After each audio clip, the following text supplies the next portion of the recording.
Welcome to the Healers Café, conversations on health and healing with Dr. Manon.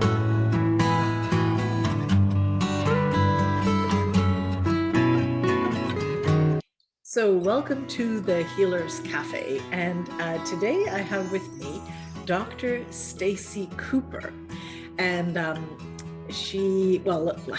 what really got me is she is a fourth generation practitioner with clinical experience spanning 26 years, but 4 generations, that's unbelievable. She's a chiropractor, is also a holistic wellness authority, an inspirational speaker, educator, and the founder of Lifestyle Balance Solutions. And her newest release is Heal Your Health Naturally, which is endorsed by Bob Proctor. So, and it hit the movie The Secret, Jack Canfield, and co-author of The Chicken Soup for the Soul.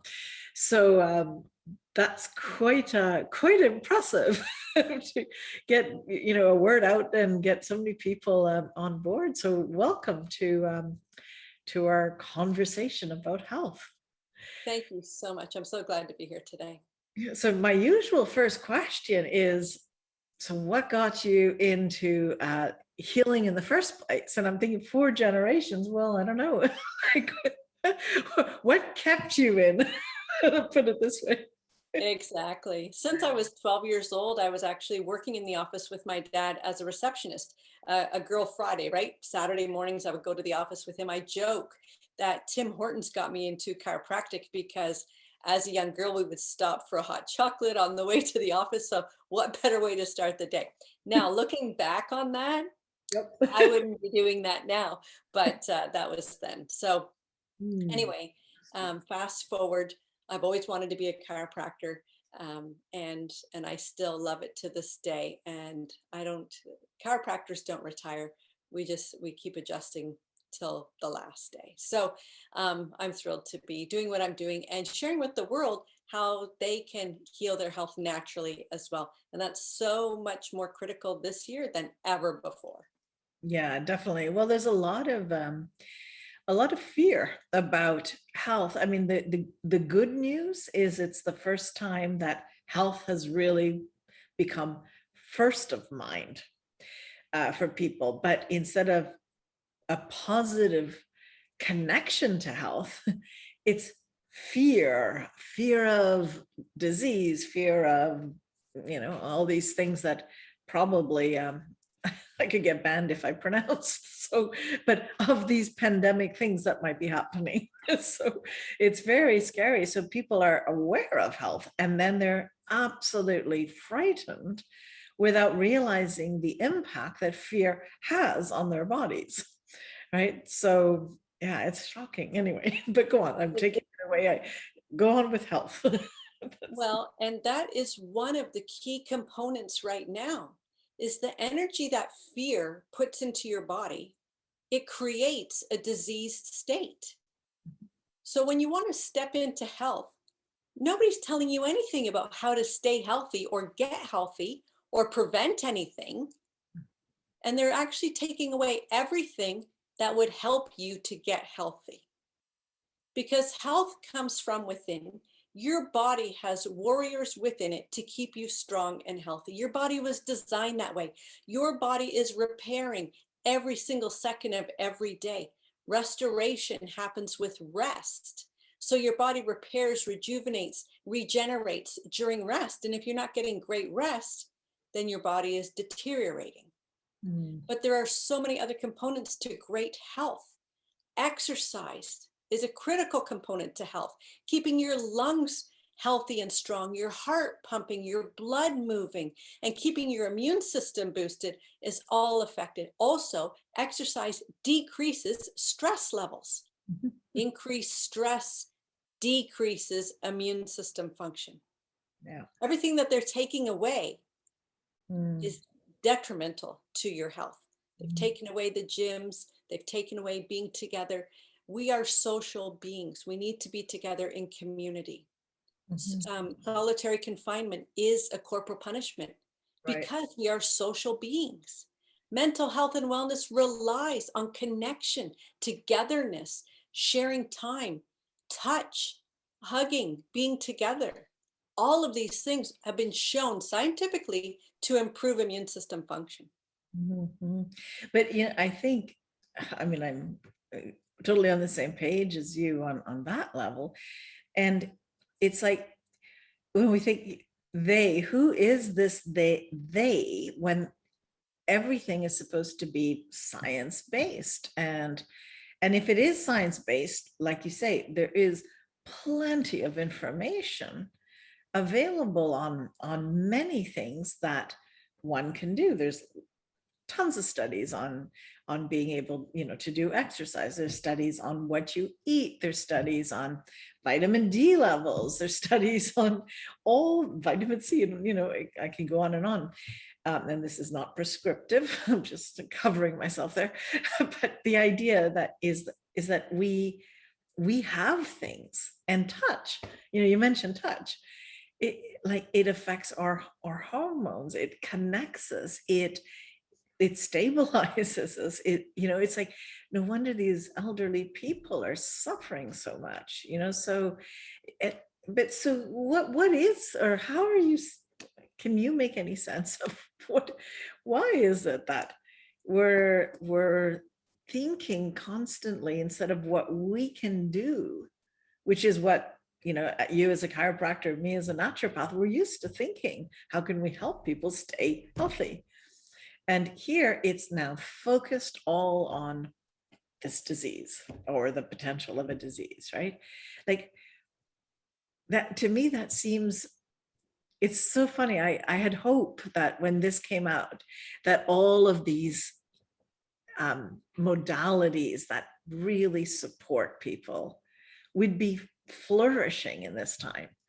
That's actually what I thought. Is like, well, this is the time where, and we're licensed, legit professionals, that this would be the time where we'd be put up there saying, hey, talk to them.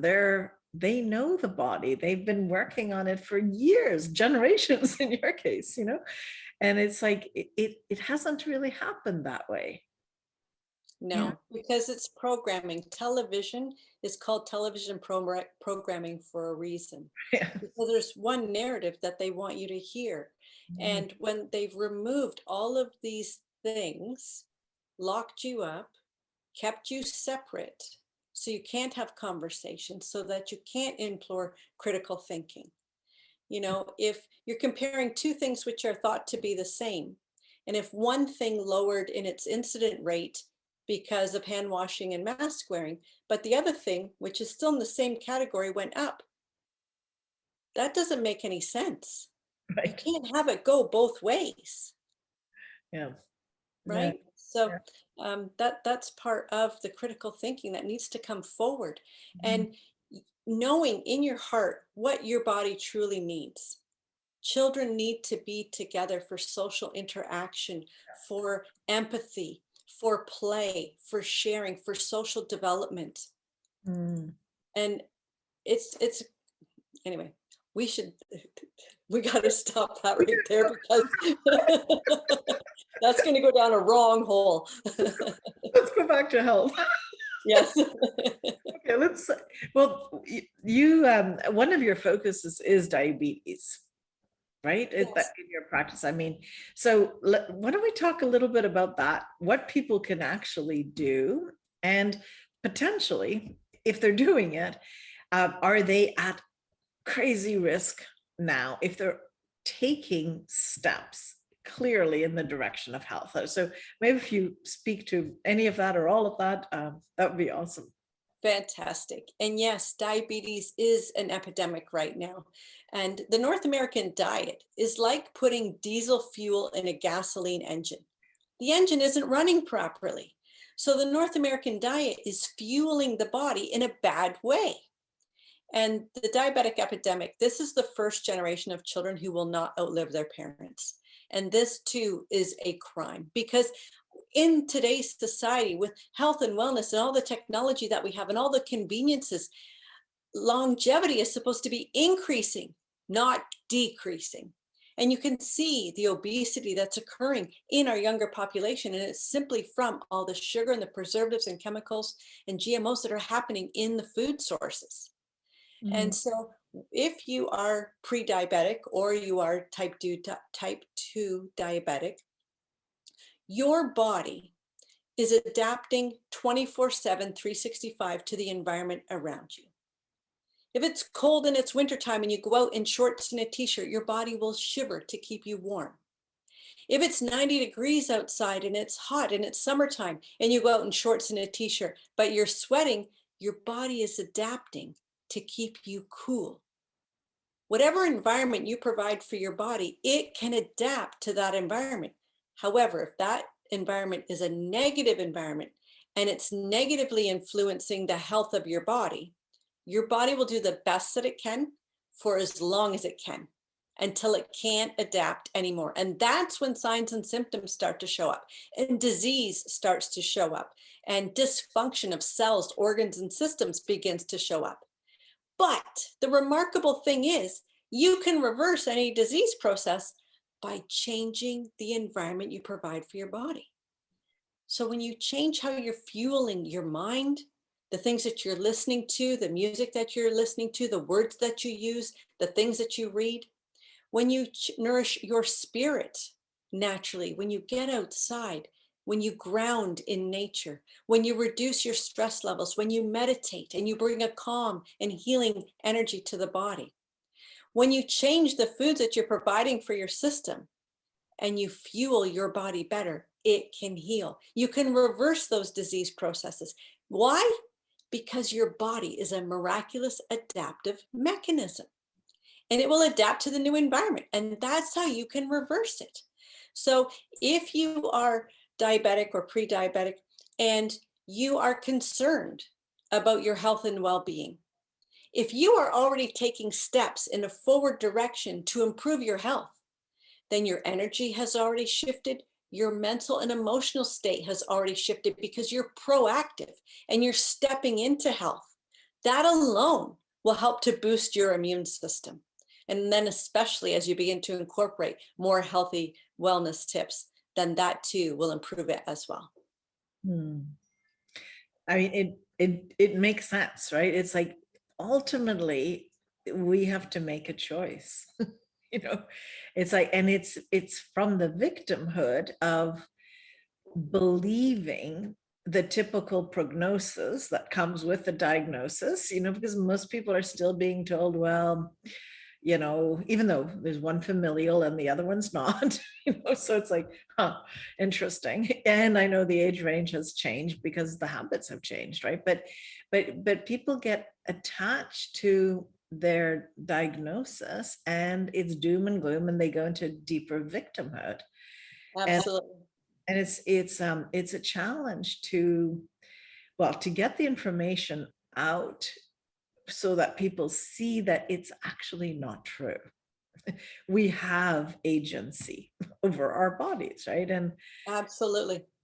So it's anyway, I agree. Go on, please. It's funny because people think that, well, if mom and dad had it, then I'm going to have it and there isn't anything I can do about it. That is not true. If through epigenetics, we are understanding through scientific research that genes can be turned on and turned off depending on the environment that those genes are expressed in. So if you provide the same environment that mom and dad did, then yes, most likely you will have the same thing that mom and dad had because you're in the same environment. But everything is a choice. Every day that you wake up, you get to choose. You get to choose how you wake up, how you start your day, what you fuel your body with, whether you exercise or not, whether you succumb to the stress or you take on the stress and manage it and deal with it differently. You have choices. Whether you decide not to choose, that's a choice too. Everything is a choice. So you can provide a different environment for your body and your outcomes will change. And that's the only way that your outcomes will change is if you choose differently. Because of course, if you continue to do the same thing over and over, you're not going to end up with a different outcome. Hi, I'm Dr. Manon Bolliger, and I wanted to take a moment to thank you for watching these podcasts. If you haven't subscribed, please do. Also, feel free to leave comments and like it. This way, more people get to find out about this work and about other choices for health. So I think it's really important that we all share this information. I have a free gift to you. It's a 7-sequence email that has tips for every day, and it's a little insight about how to live your life when it comes to health. And it's very much built on how I managed to overcome stage 4 cancer and what it took. So I would love you to have this, and thank you once again for listening to these podcasts.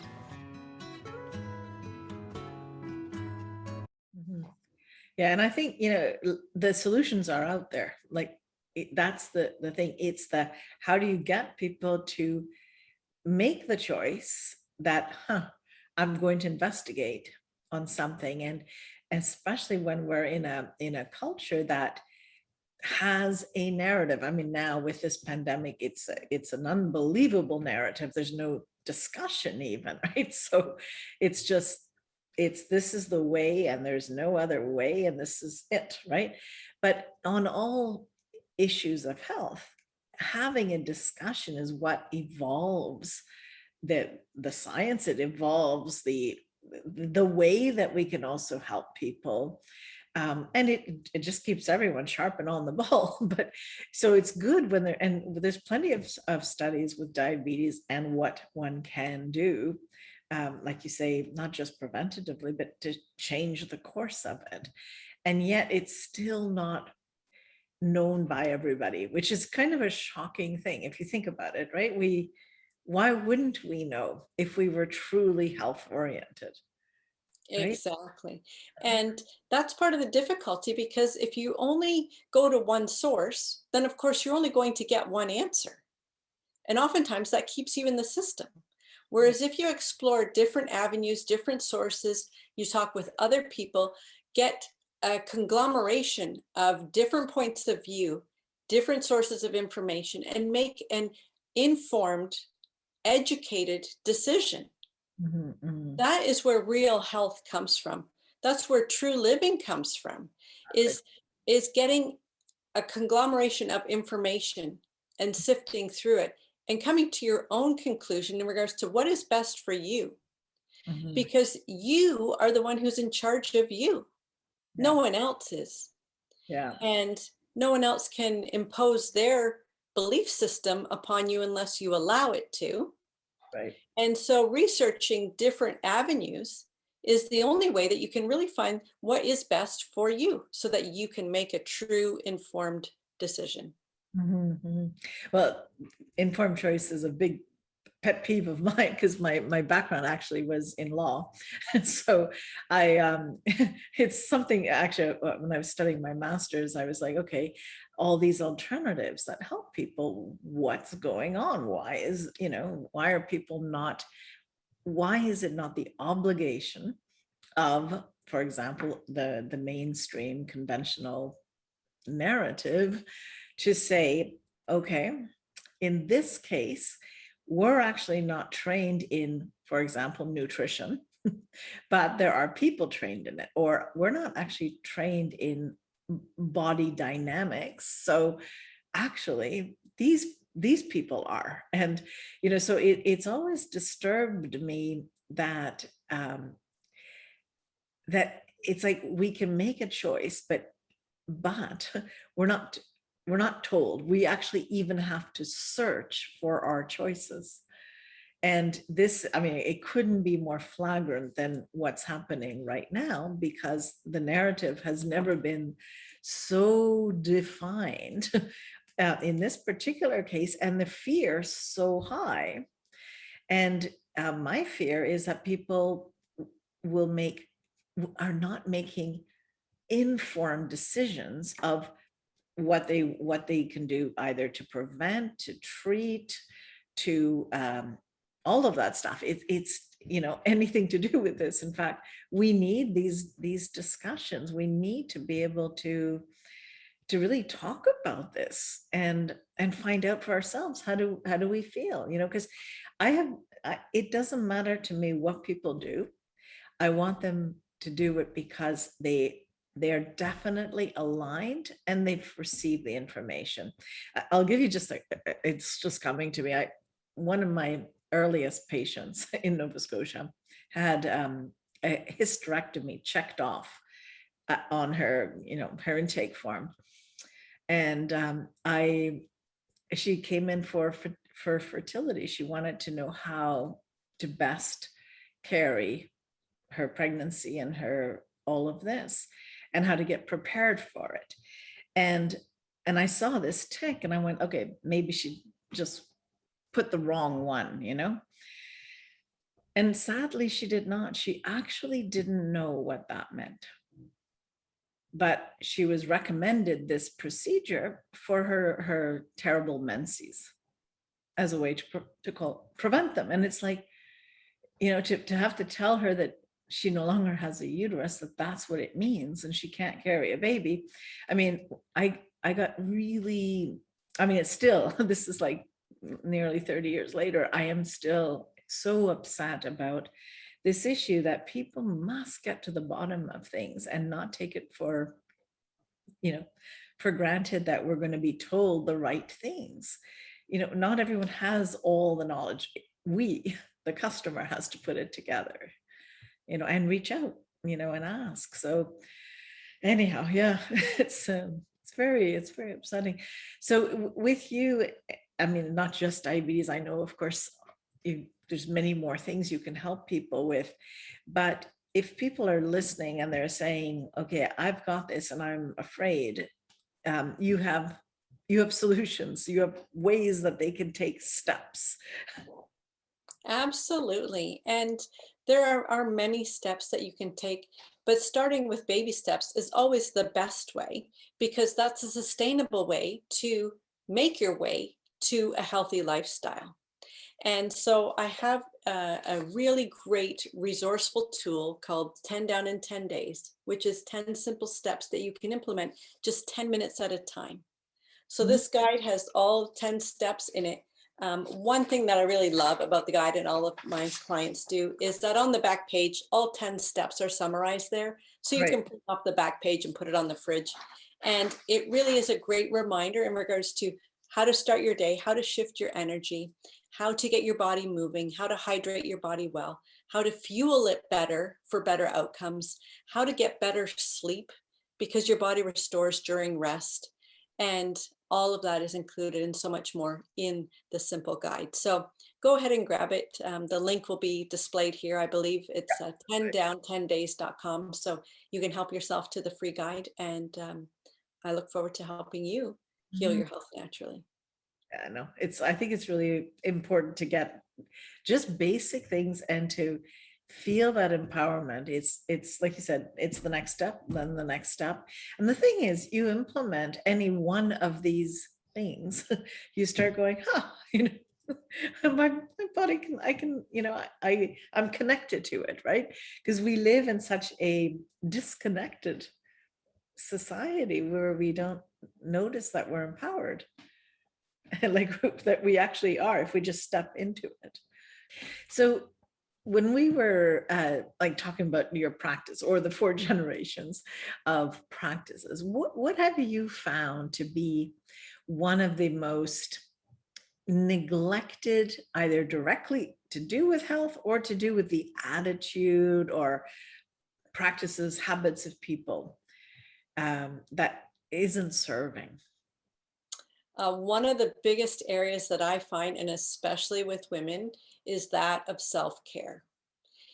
As a little girl, even I was taught to share with your friends. If somebody didn't have a red crayon, I gave them mine, right? If they didn't have enough for their lunch, I shared my snacks with them. Always to give, because to keep to yourself was considered selfish.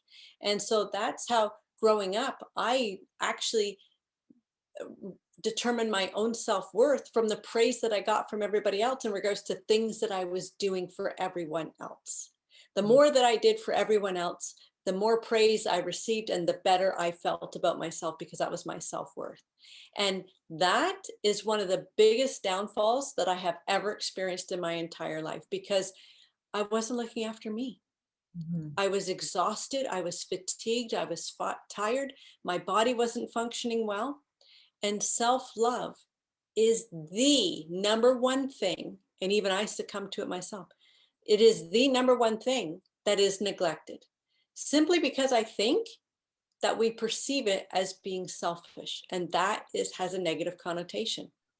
But the point is, if you don't look after you, no one else is going to do it for you. And when you practice self-love, you're actually re-energizing, rejuvenating, you're filling up your cup, and then you can show up as your best version of you to give more of yourself. Mm. And that's just a better way to live life, because now you have decreased your stress levels because you took care of you first. You maybe did some meditation. You maybe just read a book for the fun of it and took a break and recharged your batteries. Perhaps you went for a walk outside to ground with nature, to hear the birds, to feel the breeze on your face, to feel the sunshine on your skin. All of these things have such an incredible benefit to the immune system and to your health and well-being and your mental wellness. To take that break emotionally and mentally, to recharge, because stress levels are so high. And stress, that just increases the cortisol hormone. That's the stress hormone. And that's the hamster running on the wheel. So when you think of your body like an engine, if that hamster is just running, and it never slows down to a resting idle, that's when the parts wear out. You need to take a break. You need to come to that resting idle. You need to allow those parts to regenerate and rejuvenate. And self-love is the way to do it. So what I share with my clients is ink into your calendar, because you have great intention to get to that yoga class or to do that thing that you want to do for yourself, but it's put at the bottom of the list. And there's too much day by the time you get to the end of the list, because you never get to the end of the list. I'm sorry, there's not enough day is what I meant to say.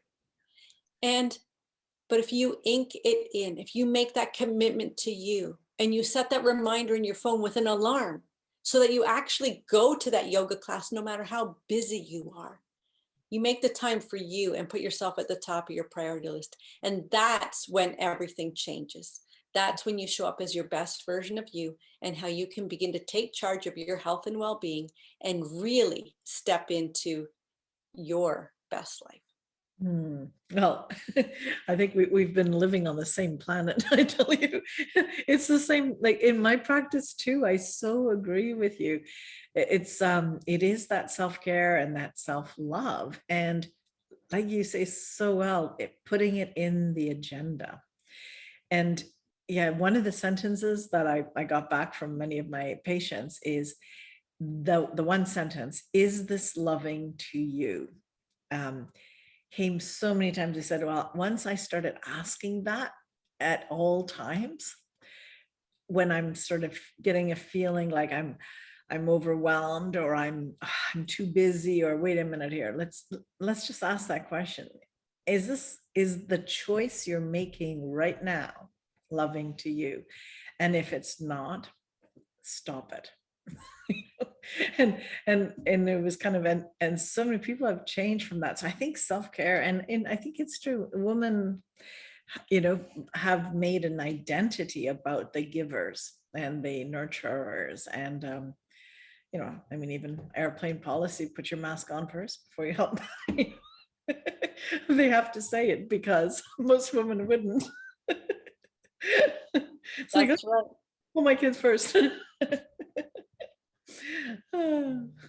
And I love that, it has to be self-love first. So you're saying it's just so fitting, because if it doesn't serve you, if it's not in alignment with the love that you have for yourself, then don't do it.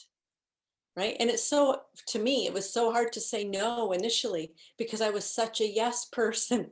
And to actually take that moment of thought and critical thinking about, how will this pan out for me? Is this really going to drain me? Is it going to overtax my calendar? Is it going to take me away from my family, my kids? Whatever my priorities were, if, it was so hard for me to say no in the beginning. So getting good at saying no is a real challenge, but it's certainly one worthwhile overcoming. So any other last statements you want to make or share? Or I love to share is that you have the choice. You have the opportunity to step into anything that you desire, anything that you can imagine, you can absolutely create in your life, in your world, and what you want the outcomes to be. You just have to choose to take one step forward towards that goal. And so I invite you to step into manifesting the life that you desire, whether it be improved health or improved relationships or more success with your work that you're doing, whatever area of your life or areas of your life that you want to change and shift, you have the power to do it. And no one else can do it for you. So I encourage you to step into it. All right. Well, thank you very much for being on this podcast, and I'm sure we'll be in touch. Thank you so much. Thank you for joining us at the Healers Café with Dr. Manon. For more information, go to drmanonbolliger.com.